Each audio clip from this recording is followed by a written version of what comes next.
Bollywood, Lollywood, all in one. Like, Okay, so we are recording. Okay, hello guys, how's it going? I have a question for you. hey, What do robots eat with their guacamole? what do What? they eat with the guacamole? Microchips. Oh my God. Well, speaking of chips, where do you get chips? The grocery store. And robots in grocery stores? Well, the article we're discussing today is what robots can do for retail. So the basic summary of the article was different ways that robots could be incorporated into retail to make it a better experience for the customer as well as the retail store itself. So my thoughts on that is that the case study that we just read before for Costco was asking at the end, how can Costco further increase its efficiency? How can it further increase its revenue, profits, whatever, right? So I think with this article, we can say that incorporating robots into the Costco, into Costco systems would definitely help it. So for example, it discussed how we can, for inventory, they can have robots who keep track. They capture more granular data, and what they do is they just increase efficiency for inventory. And Costco is highly inventory based. So I think that incorporating robots into that would definitely make them more efficient. What do you guys think? I agree. I think in terms of sorry, do you want to go? I'm sorry. Okay. I was gonna say Continue. Go ahead, girl. Go. you go. Oh, Maisha, what do you think about the jobs that will be taken from people if we have robots at Costco or other grocery stores? I mean, I feel like robots taking over jobs is honestly inevitable. It's going to happen. So you have to, as a person living in today's generation, you have to be able to adapt to that and find a new job. That's not my problem if robots take your job. Yeah. That's true, but I think it's even though, yeah, you're right, it is inevitable. I think it's more so a question of how digital interfaces are going to be interacting with everything, right? In the article, they kind of talked about how supermarkets are all getting into omni-chain retailing systems, which basically means that you don't just have a digital interface or an physical store, you kind of combine them both, right? Yeah. I think that's what the larger picture is. It's about finding ways to combine digital interfaces, robots, anything related to technology with your actual store. So it's not just standalone. Even in China, right? Right now, I think it's Alibaba, I'm not sure, but they are kind of having a large scale campaign to take large supermarkets as well as small stores and having them make digital interfaces so people know if they have the exact groceries they're looking for, if they can get it delivered to them. If there's a long queue, then they can just have it sent over. So you're right, it is inevitable, but it's less so a case of finding new jobs, but it's also about convenience, right? Once you make a process more convenient for everyone, there are more jobs that get facilitated in the process. Instead of people just losing out a job, they're getting a higher level of capacity that they can work at. Yeah. So, Sophia, you had something? I personally think that it's gonna be really difficult for Costco to adapt to the, how every store is kind of becoming digitized, like you said. I feel like Costco and just their layout, what they are, it's gonna be really difficult for them to do that. They're gonna have to completely rebrand, sort of like you were saying, introducing robots and stuff like they have at Amazon. But I think one of the reasons that works so well with Amazon is because it's literally just a warehouse and people order online. So I think Costco's gonna eventually have to come up with a presence where they become solely online in order to properly adapt those stocking robots things, because I don't think it's gonna work really well interweaving with customers who still go into the store. I understand, but what I'm saying is not make Costco online or that's the digital entry we want for Costco, but I'm saying the inventory, the way they the retail robots and that's the inventory management. That's what I was talking about for robots in cost, like, for adding it into making Costco more efficient. Well, another sorry, alternative to making Costco like more digitized and not really changing so much the layout and how the warehouse works is maybe adding some other services like deliveries, like a Costco app, like especially for me, like as a student, I love Costco. It's so convenient. I can get a lot of quantity, but it's so far and I don't have a car. And like, even if I went all the way there and got this stuff, like it's so big, like I would need that service, someone to provide that service where they can bring like the Costco stuff and the big sizes to me. Especially during a pandemic. Yeah. But how do you guys think that like the membership system that they have, that they've started and created, would work with like online delivery? Like, would you have to have that membership? Would it be cheaper because you're not going in store? Like, what would that look like?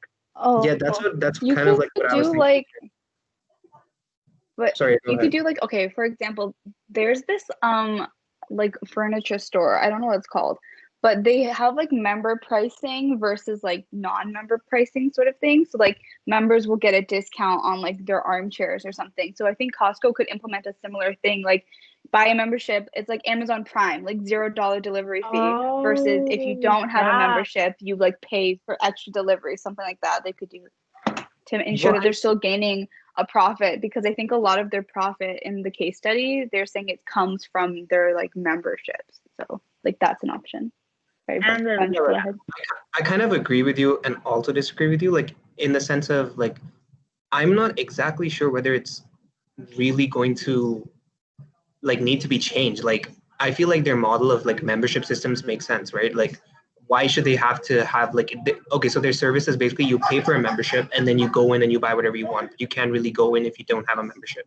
So why should that change if it's online? Like, like if you're gonna have an app, once you have a membership, you can just log in and get it delivered. Like, and if you don't have a membership, because if you kind of like changed like the pricing system and allowed it to be free for people, like if you don't even get delivery, it's kind of like ruining the need to actually go to the physical stores. People might just want to save money, not get a membership and do delivery. It just kind of messes up their. Like I think what she was saying is that if you did do delivery and if you did have that online like thing, you still have to have a membership. But would the membership pricing vary based on like the services you get? So like if you want just like delivery on a certain time, then you have this like the plain membership. But if you want like delivery one day or whatever, you have to pay for a more expensive membership. I think that's that what you were trying to say? Yeah. Something like that, yeah. Yeah, I just like I feel like Sorry, what were you saying? Yeah, I was just saying that like I feel like in general Costco has like a very, very specific like model that they have, right? Like of warehouses and wholesaling and stuff like that. And the article was kind of talking about how Costco gets most of their revenue from from North America, right? It's markets in North America.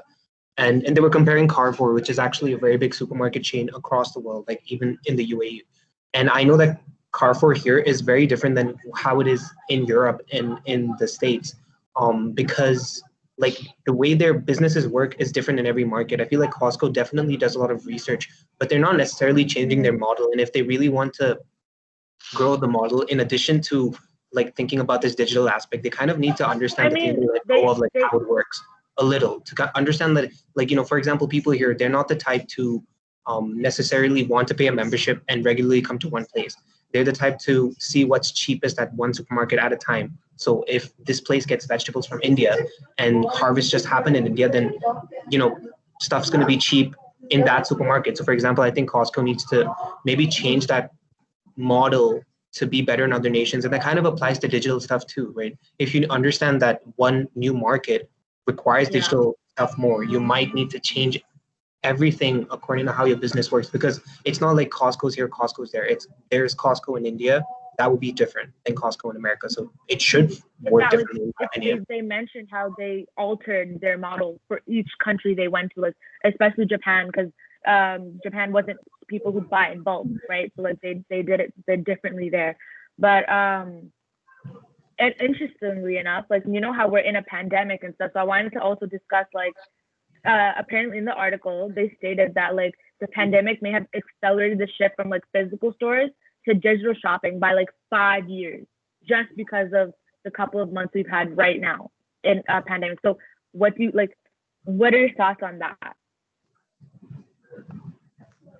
Like it's kind of like a shock, but it's understanding that like the way businesses work, they need to make money, right? They Yeah. depended on a system like this for so long, and they probably expected the shift to happen sometime in the future. Like they wouldn't need to be pushed to change. Like some businesses are obviously resistance to change, but like the pandemic changed everything. You know, events and hotels are kind of just like struggling right now, so they're desperate. They need to change. So I think that's basically Like what grocery stores are all like I feel like an online, like a online version or like a delivery system version would be way more like efficient during this time, because I think all grocery stores had to have like people wait in like 30-minute like 40-minute lines, 2-hour lines. Like my mom would wait 2 hours just to get into Costco because of like only 5 people are allowed inside and stuff. Even though it's like a big warehouse, you gotta like think about the fact that you know there's social distancing and stuff. So like the time right now, like the state of the world that we're in right now has to like adapt and change. Yeah, like I'm thinking like I like because I've just been in Canada for 2 years, but I can tell that there is definitely like a significant amount of outlets if you don't want to actually physically go and get something. Meanwhile, here there's not necessarily that, like the facilities are still being developed, but it wasn't there before. People didn't want to do it. And the pandemic changed everything. Like now we have stores, like online delivery stores that deliver from warehouses everywhere. So if it's happening here, why is it not happening in North America? Like why isn't Costco doing it? I think it's like it's not just inevitable, it's kind of just like a make or break moment right now. Mm-hmm. All right. Well, does anyone have any final concluding thoughts to the discussion? Costco, what are you doing? That's the closing remark. You know what I'm gonna miss? Do you hear? I'm I was gonna say Costco's not doing free samples anymore because yeah. of the pandemic, and then they're gonna take them out completely now. Like they're not gonna do them anymore. But I used to go to Costco for lunch, and now I can't. That was my favorite part of the Costco experience, honestly. The free Times are changing. Times are changing, guys. Thanks so much, guys, for the discussion. Yeah, thank you, guys. See y'all. Bye. And we